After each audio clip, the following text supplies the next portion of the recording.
Cake কাটা পর্ব শেষ হলো। সোহান, ইরা তুমি রুমে চলো, তোমার শরীর এমনিতেই ভালো নেই, একটু রেস্ট নেবে। ইরা, হুম। সোহান ইরাকে নিয়ে উপরে গেল। ইরার মা, নাবিল, তুই কি তাহলে এক্ষুনি চলে যাবি? নাবিল, হ্যাঁ আমি এক্ষুনি যাব। সাদিয়া, নাবিল তুমি তো যাবে, তাহলে কি বলো তো, আমিও একটু বের হব। চলো তোমাকেও নামিয়ে দেব। নাবিল, না আপু ধন্যবাদ।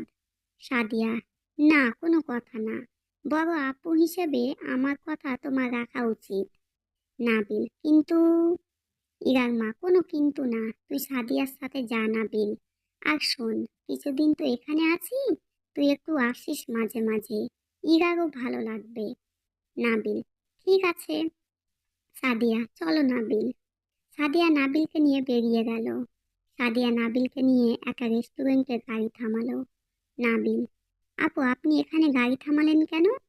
সাদিয়া, ভেতরে চলো, তোমার সাথে আমার কিছু কথা আছে। নাবিল, আমার সাথেই? সাদিয়া, হ্যাঁ চলো। সাদিয়া নাবিলকে নিয়ে রেস্টুরেন্টে চলে গেল।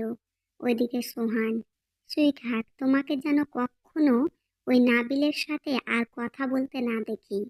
এ কথা শুনে ইরার গলা শুকিয়ে যাচ্ছে। ইরা, তবে কি স্যার সব কথা শুনে ফেলেছে?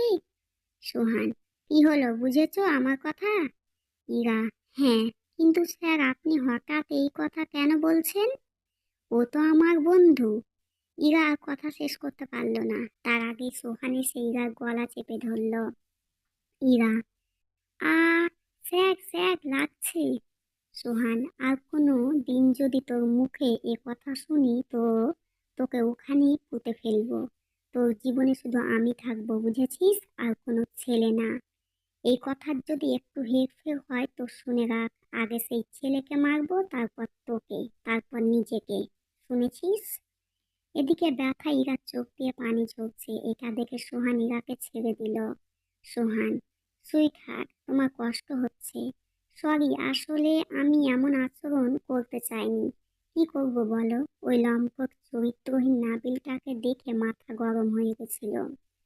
ইরা সোহানের কথা শুনে অবাক না হয়ে পারল না। ইরা, নাবিল চরিত্রহীন লম্পট লোক? আল্লাহ, এই ডেভিল কাকে কি বলছে? সোহান, হ্যাঁ তাই। সুইট হার্ট, ওসব বাদ দাও, একটা কথা শোনো। ইরা, বলুন। সোহান, আমার কিছু চাওয়ার আছে তোমার থেকে। ইরা, আমার থেকে? সোহান, হ্যাঁ তোমার থেকে। জানি আমি আজও তোমার সাথে অনেক অন্যায় করেছি। সত্যি কি বলো তো, আমার রাগ উঠলে না, নিজেকে কন্ট্রোল করতে পারি না। আর তার চেয়ে বড় কথা, তোমার মুখ থেকে আমাকে ছেড়ে যাওয়ার কথা শুনে আমার মাথা ঠিক ছিল না। সরি। ইরা চুপচাপ রয়েছে। সোহান, সরি সুইটহার্ট। ইরা, সরি বলার কি আছে? আপনি আমার সকল স্বামী, এটা তো আপনার অধিকার। আপনার অধিকার আপনি ফলিয়েছেন, এতে সরি বলার কি আছে? তাচ্ছিল্যের সুরে কথাটা বলল ইরা। সোহান ইরার দু হাত নিজের হাতের মুঠোয় নিল। সোহান, জানি তুমি কষ্ট পেয়েছো, আজ তোমাকে ছুঁয়ে বলছি আমি, শুধু তোমাকে জড়িয়ে একটু ঘুমাবো। আমার প্রতিটা দিনের শুরু আর শেষ তোমার কপালে ভালোবাসার পরশ দিয়ে। এর বাইরে আমি আর কিছু করবো না তোমার সাথে। ইরা অবাক হয়ে সোহানের দিকে তাকিয়ে আছে। সোহান, সোহান চৌধুরী অতটাও খারাপ নয়। সোহান চৌধুরী তার কথা রাখতে জানে। আমি শুধু তোমাকে চাই, তোমার মনে প্রাণে, তোমার সব। তুমিতে শুধু আমার বিচরণ হোক, এটা চাই, আর কিছু না। কখনো ছেড়ে যেও না আমাকে প্লিজ। বলেই সোহান ইরাকে জড়িয়ে ধরল। ইরাও সোহানকে হালকা জড়িয়ে ধরল। ইরা, একটা মানুষ আমাকে ছেড়ে থাকতে চায় না, আর একটা মানুষ যাকে ছেড়ে আমি আর সে কেউ থাকতে পারবো না। কার কাছে যাব আমি? রেস্টুরেন্টে? সাদিয়া, শুনলে তো সব কথা। প্লিজ নাবিল, তুমি চলে যাও আমার ভাইয়ের জীবন থেকে, ওকে এবারে একটু ভালো থাকতে দাও। সাদিয়া কাঁদছে, আর সোহানের অতীত শুনে নাবিলও কেঁদে ফেলেছে। নাবিল, আপু এটা সত্যি, সোহানের সাথে যেটা হয়েছে সেটা খুব খারাপ। কোনো মা এমন কিভাবে হতে পারে?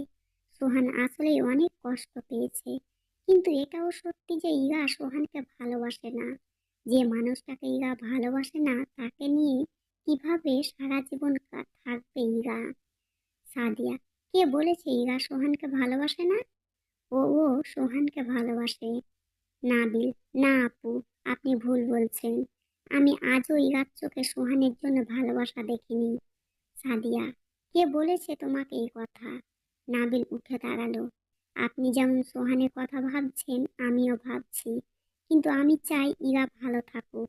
আজ আপনাকে কথা দিলাম, যদি কখনো ইরার চোখে সোহানের জন্য ভালোবাসা দেখি তো সত্যি বলছি সেদিন প্রয়োজনে ইরার চোখে খারাপ হব। সেদিনই আমি ইরা আর সোহানের মাঝে থেকে সরে যাব। সাদিয়া, কিন্তু তুমি এক্ষুনি। নাবিল, আমিও সময় নিচ্ছি, দেখি ইরা কোনটা চাই সেটাই হবে। নাবিল চলে যেতে লাগলো, তখনই সাদিয়া বলল, আল্লাহর কাছে আমারও এই একই দোয়া, আল্লাহ যেন এই ভালোবাসাটা তোমাকে দেখায়। কিন্তু হ্যাঁ, সেদিন তোমাকে ইরার জীবন থেকে যেতেই হবে নাবিল, না হলে আমি কাউকে ছাড়বো না। জেনে রাখো, আমার ভাইকে কষ্ট পেতে দেব না। নাবিল, আমিও ইরাকে কষ্ট পেতে দেব না। ও যেটা চায় সেটাই হবে, কথা দিলাম, প্রমিস।